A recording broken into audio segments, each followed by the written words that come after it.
Pessoal, tudo bem? Começando por aqui mais uma edição do CarneCast. Lembrando que o CarneCast é o primeiro podcast do Brasil a falar de carnes e produtos carnes. Eu, Darcy, estou chegando por aqui na terceira temporada para te fazer companhia, sempre aqui junto com ele, Carlos Guerra. Host, amigo, que nem diz o Lucas, amigo e host. Bem-vindo, Carlos. Fala, Dárcio, tudo bem, cara? Um prazer estar contigo, um prazer mais uma vez estar com a galera aí que está dirigindo, ouvindo ou assistindo através dos canais. Muito obrigado você que curte. Esperamos levar um conteúdo relevante para o pessoal, continuar a levar um conteúdo relevante para o pessoal nessa terceira temporada. Estamos aqui para o segundo episódio da temporada. Vamos falar de quê, Dárcio? Bom, já que o assunto é relevante, tem algo que sempre esteve presente na vida do frigorífico, na vida das empresas de aditivos e cada vez mais vem ganhando força, que são as enzimas. O que você tem para dizer para nós, Carlos, das enzimas aí presentes hoje no dia a dia das indústrias de alimentos? Enzima, tem gente que defende que é a base da vida.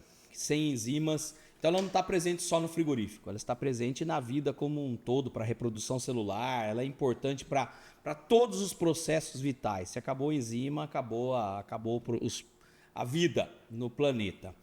E é interessante, cara, que você tem enzimas que fazem de tudo no frigorífico. Você tem enzima que amolece a carne, que deixa a carne mais mole, sabe? Uma carne dura, daquele dianteiro de um boi zebu, que não foi castrado e muito velho. A enzima pode ter ações ali que vão atenuar um pouco essas questões. Quem come espetinho sabe muito bem, né?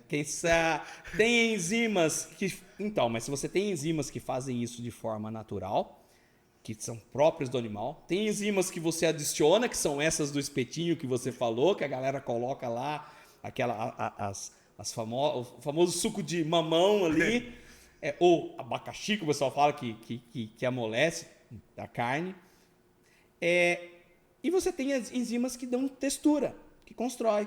Acho que a gente vai permear um pouco disso, das enzimas. Vamos tentar falar um pouquinho de cada uma delas. É um assunto muito relevante, vamos tentar falar de forma... Tem empresas aí no Brasil, a galera que está assistindo a gente, que pode vir falar de enzimas, que comercializam enzimas e trazer um conteúdo técnico mais relevante. Tentar falar um pouquinho da ação delas, dos produtos aqui, da forma que a capacidade técnica nossa consegue trazer.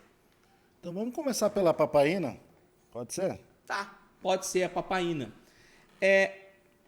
Para a gente entender a ação da papaina, e também a gente pode trazer mais duas enzimas para esse grupo aqui, para tentar explicar para a galera a diferença delas, a gente tem que entender por que a carne ela enrijece quando o animal é abatido, quando o animal morre.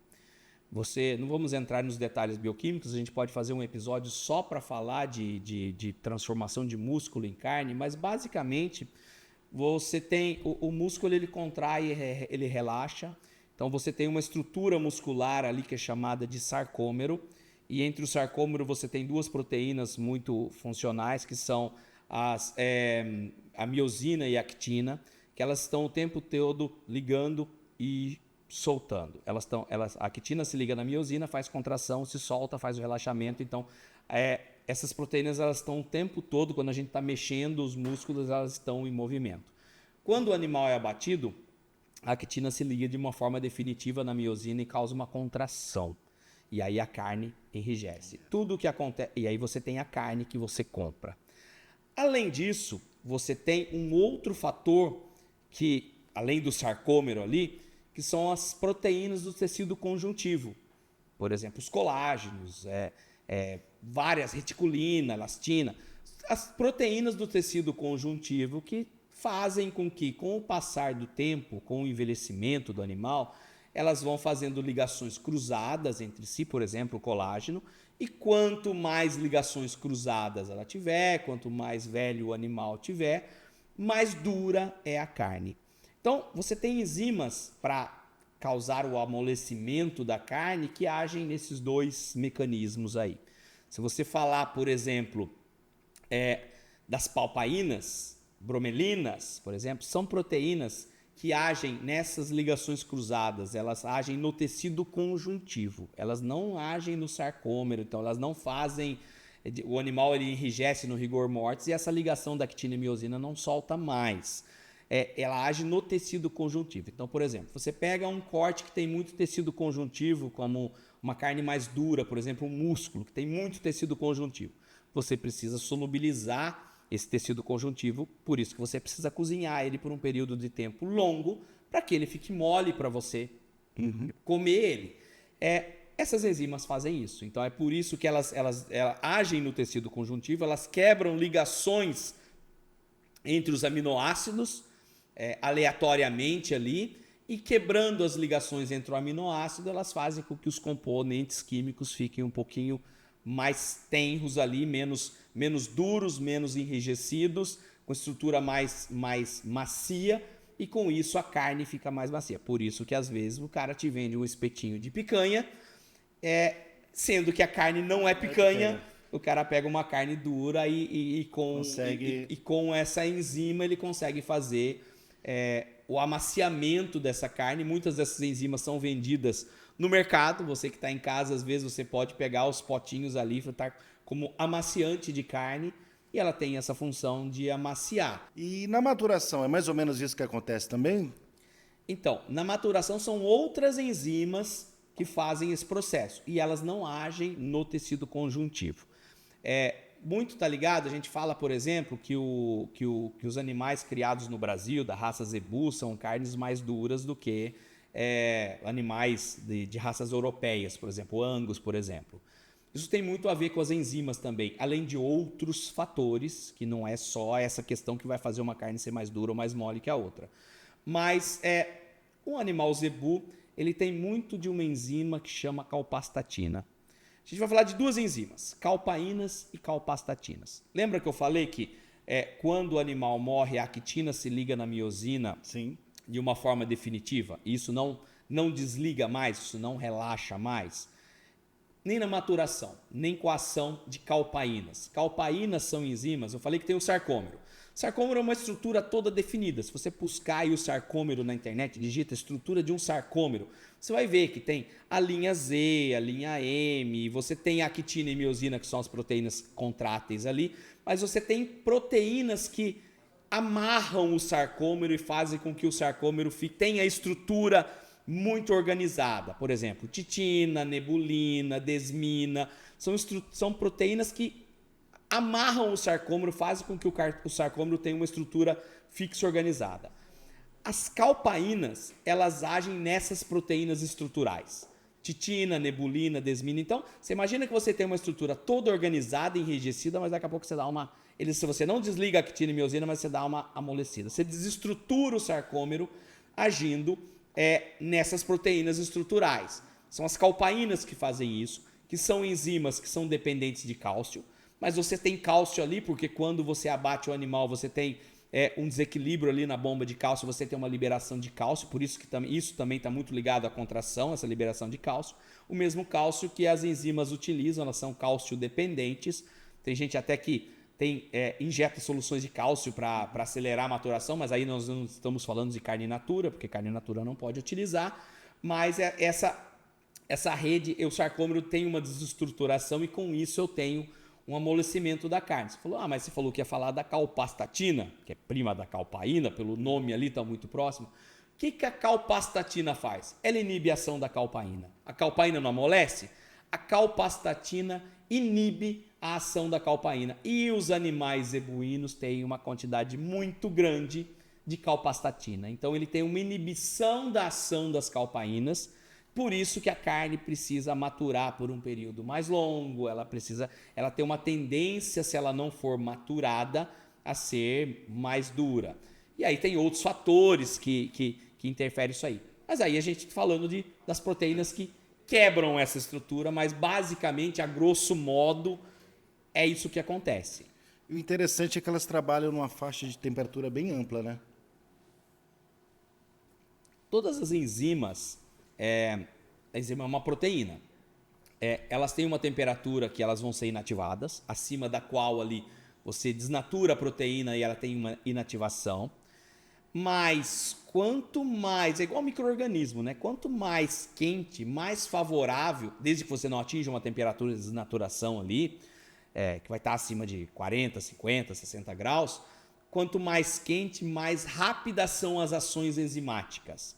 Só que, você fala assim, então, Carlos, eu vou colocar uma carne para maturar numa temperatura de 25 graus, que não é uma temperatura que causa desnaturação enzimática, mas é uma temperatura que eu vou ter uma boa ação da enzima ali. Só que aí tá errado esse processo, porque você tem a questão microbiológica do outro lado. Então, normalmente, o processo de maturação acontece entre 0 e 4 graus Celsius, que eu não tenho crescimento microbiano, mas eu tenho temperaturas positivas, que eu tenho uma ação, embora mais lento do que essa temperatura estiver mais alta, mais uma ação que permite a enzima ter uma certa ação ali.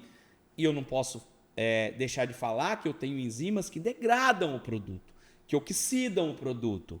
As lipases, por exemplo, lipoxigenases, por exemplo, agem no lipídio e fazem o produto oxidar, causa a rancificação do produto. Então, as enzimas normalmente quebram o produto que ele age. Se é uma lipase, ele vai fazer uma quebra nos lipídios e vai deixá-lo mais susceptível à oxidação, por exemplo, por ter mais ácidos graxos livres ali. Se é uma palpaína, bromelina que age no tecido conjuntivo, ele quebra o tecido conjuntivo. Se é uma calpaína, por exemplo, ela desestrutura o sarcômero ali e faz o produto ficar mais mole. E assim, você falou das enzimas que elas, vamos dizer, elas amolecem ali, né? Ela faz todo esse trabalho. E a famosa transglutaminase, que ela faz o contrário. Ela tem esse poder de junção. Então, quão versáteis são as enzimas, né? Transglutaminase é uma enzima que dá uma possibilidade enorme para a gente quando a gente está falando de produtos processados. Justamente por conta disso aí. O que ela faz? Ela consegue ligar grupos específicos de aminoácidos. Mas ela não consegue fazer isso, Darcio, com todos os aminoácidos. Se você pegar a estrutura de um aminoácido, você tem residuais de ácidos carboxílicos e residuais de amina. Então, com nitrogênio, outro com COOH ali, os ácidos carboxílicos. Ela pega especificamente, ela liga uma carbonila, derivada de um ácido carboxílico ali, de um aminoácido chamado glutamina, com uma amina do outro aminoácido chamado lisina. Então, o mecanismo de ação da transglutaminase depende de quanto desses aminoácidos eu tenho ali. Quanto que eu tenho de glutamina e quanto que eu tenho de lisina. Então, fala-se muito que a ação da transglutaminase ela depende de um tempo, ela depende de um processo e tem proteínas, por exemplo, como o tecido conjuntivo de peixe, como colágenos, por exemplo, como soja, tem até uma escala de quais as proteínas que ela tem maior propriedade que ela vai ligar e fazer mais textura. Você lembra que eu falei do colágeno? Quando o animal ele vai ficando velho, ele vai fazendo ligações cruzadas e por isso a carne vai ficando mais dura? Sim. É isso que ela faz. São aminoácidos diferentes, mas ela proporciona essas ligações cruzadas entre esses aminoácidos e aí eu reestruturo a carne. Isso permite eu fazer o quê? Eu pegar um pedaço de carne aqui, um pedaço de carne aqui, aplicar a transglutaminase, juntar os dois e possivelmente, dependendo desses aminoácidos que eu falei para você, ele vai tornar uma carne maior. Então, por exemplo, eu quero fazer produtos reestruturados, por exemplo, como medalhões, como produtos ali, hambúrgueres, por exemplo, produtos que eu moo a carne e depois eu quero juntar todos esses pedaços de carne. A transglutaminase é super aplicável nesses produtos aí. É isso que eu ia te perguntar. Hoje, na indústria frigorífica, onde mais está se aplicando transglutaminase? Ela começou para você fazer produtos reestruturados. Então você pergunta, às vezes, transglutaminase para um pessoal, você vai lá na IFA, pergunta, você fala, não, é para fazer medalhão, para grudar um pedaço de carne em outro, para fazer, eu tenho 2 tipos de carne diferentes, com cor diferente, características diferentes, eu quero fazer os famosos bacon reestruturados, por exemplo, que assim, por legislação não posso chamar de bacon é só da barriga, então não seria o bacon reestruturado, mas só para fazer a galera lembrar que aquele bacon que ele é construído. Então eu coloco uma camada de carne, uma camada de gordura, uma camada de carne de novo, gordura. Aí fica aquele produto bonito, aquela peça uniforme, a fatia uniforme do final, do início ao final, bem padronizada. E eu preciso usar a transglutaminase para conseguir ter essa ligação. Só que com o avanço da tecnologia, com tudo que vem, você começa a ter a possibilidade de utilizar a transglutaminase em quase tudo quanto é produto. Você quer ver um produto que é muito legal de usar transglutaminase? Presunto. Presunto, a gente sabe no Brasil que ele tem um índice de extensão muito alto. Eu vou explorar ao máximo a capacidade da carne em conseguir segurar aquela água. Como que eu consigo ajudar a proteína da carne a segurar mais água, aumentar a capacidade de ligação de água? Melhorando a textura, melhorando a ligação entre as proteínas dela. Então eu posso usar uma transglutaminase no processo de presunto para eu melhorar a textura, melhorar a fatiabilidade, diminuir a cinérese, né, que é a liberação daquele líquido no presunto. Por exemplo, um produto que quando começaram a trabalhar com transglutaminase jamais se imaginaria que poderia ser utilizado e hoje se vê uma aplicação muito grande de transglutaminase são salsichas. Produtos economicamente muito baratos que você consegue utilizar a tecnologia da transglutaminase ali no processo e fazer com que o produto tenha uma elasticidade maior. Você pega testes, por exemplo, de produtos com transglutaminase e salsicha, você aumenta uma elasticidade e você evita, por exemplo, ou diminui um problema muito grande que você conhece muito bem nas indústrias de salsicha, que são a quebra no reprocesso. Depois que você tira a pele da salsicha, ela vai passar pelo processo de tingimento, processo de embalagem da salsicha, que é um processo terrível. Você faz com que esse processo seja minimizado por um produto com uma textura melhor.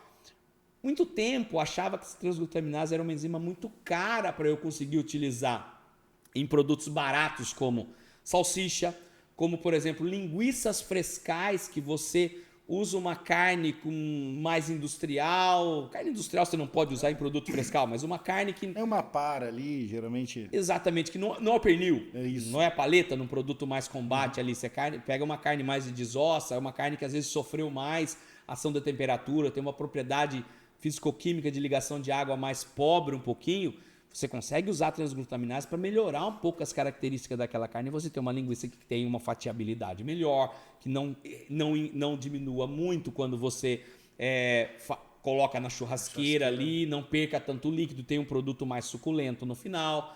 A gente pode falar de hambúrguer, por exemplo. Você já viu aquele hambúrguer que ele entra do tamanho do pão ali, um pouquinho maior que o pão na chapa, e depois você precisa colocar dois, um do lado do outro, porque senão você não acha o hambúrguer dentro do pão por conta do encolhimento.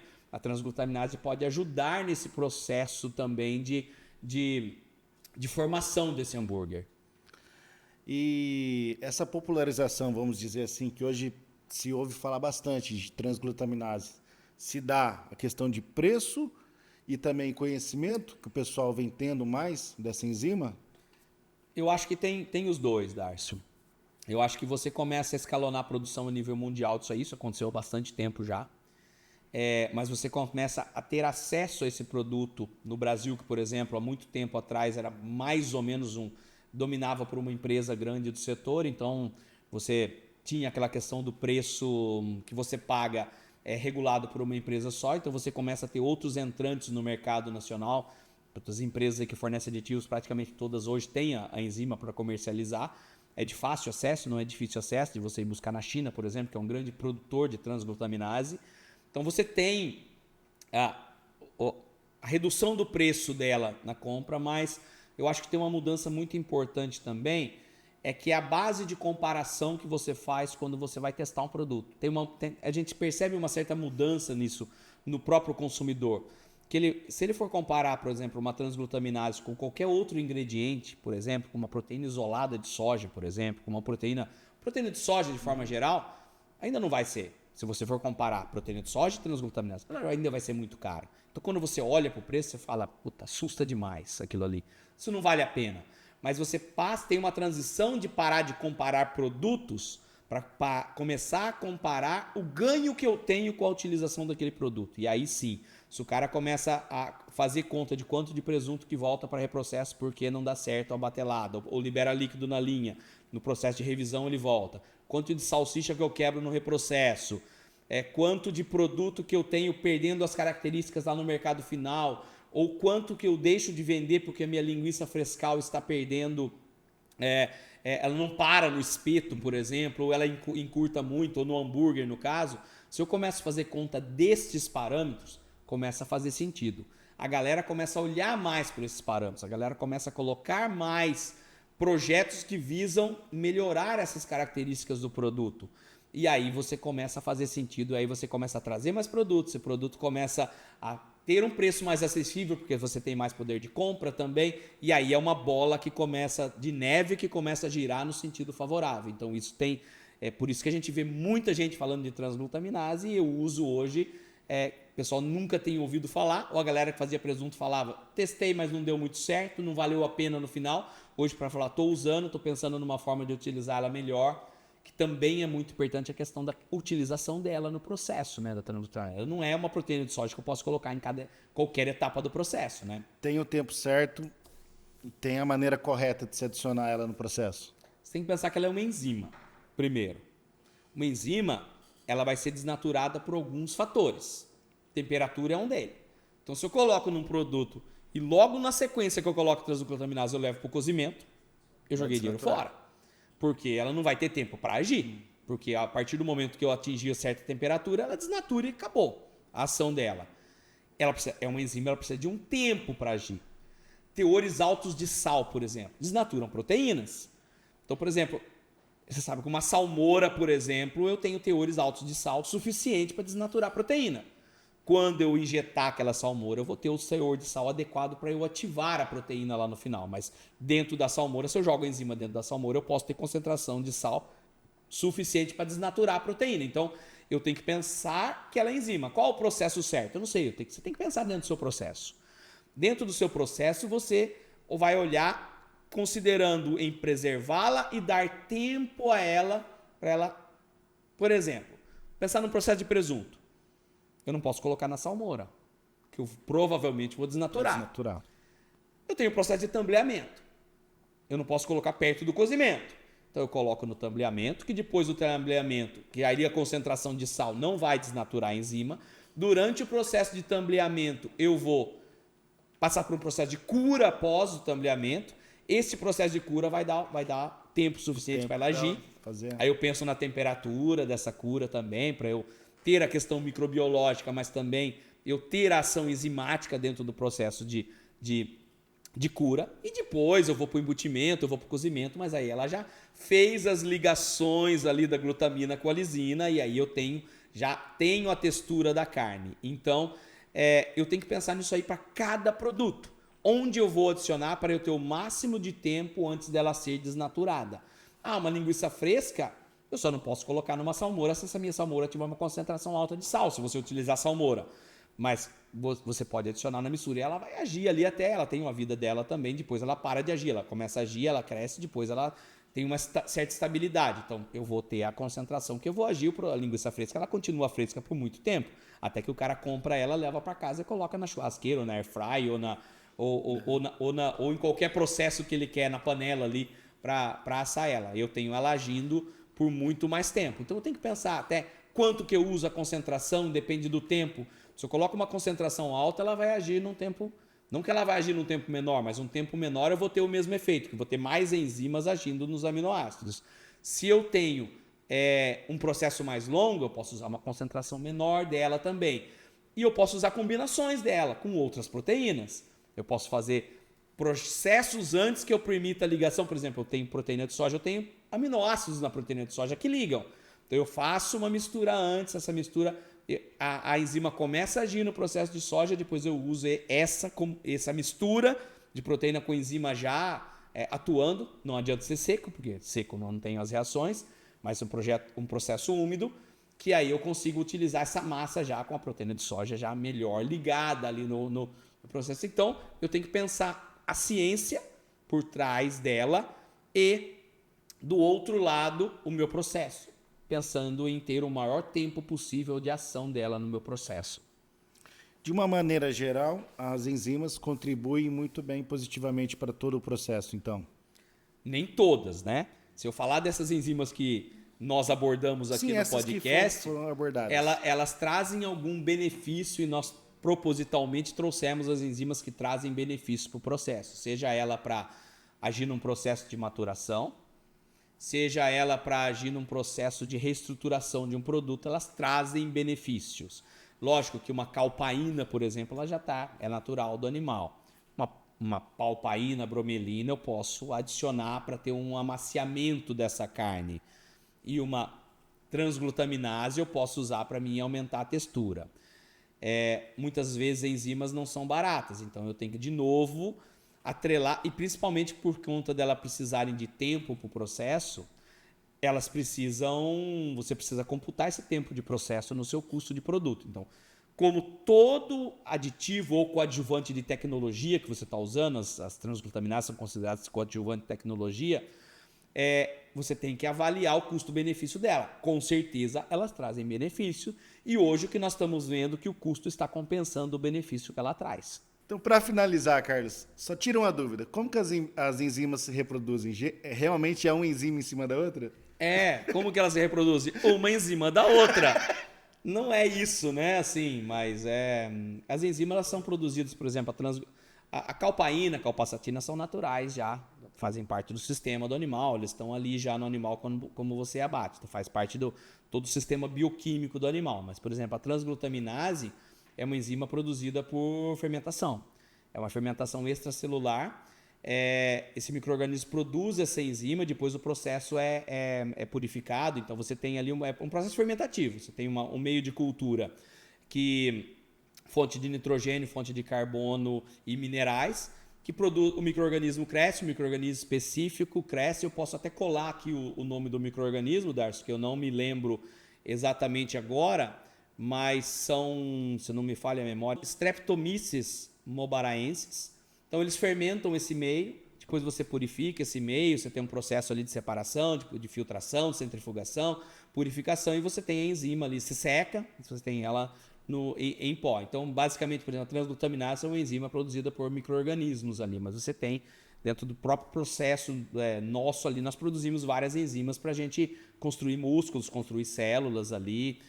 Você pode ter ela de fonte natural, por exemplo, no caso das palpaínas ali, das bromelinas, por exemplo. Então, você tem diversas fontes de enzima. O segredo é como que você faz para que isso chegue ao produto de uma forma viável a ponto de você utilizar. Mas não é uma enzima da outra, é um processo ali que depende de cada enzima.